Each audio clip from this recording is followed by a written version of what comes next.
Samantala, naninibago pa ang ilang pasahero matapos ilipat ang ilang provincial bus sa South Interim Provincial Bus Station. May live report si Von Aquino. Von.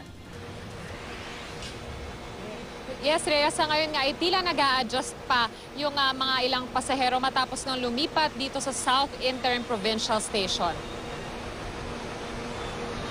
Ang pasaherong si Aling Joyce, inip na dahil hindi pa makalis ang bus na sinakyan niya patungong Mindoro.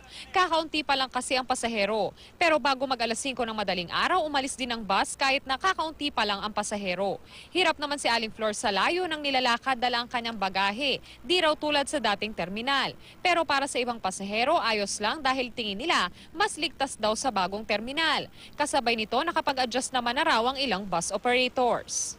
Okay naman po, mas safe pag dito. Kaysa doon nag-aabang sa tapat ng Star Mall, medyo delikado kasi doon. Sa layo na nilalakad ko, may dala pa akong manok. Kasi ma'am, 1 year na ho itong tumatakbo na terminal po ito. Since last year pa ho. Kaya hindi na ho nalilito. Kaya sa mga oras na ito ay medyo dagsa naman na yung mga pasahero. At sa ngayon ay wala na namang mga kalituhan tayong nakikita. No? At kumbaga nag-a-adjust na lang din yung mga pasahero sa layo ng kanilang nilalakad kumpara doon sa dating mga bus station na kanilang sinasakyan. Rhea?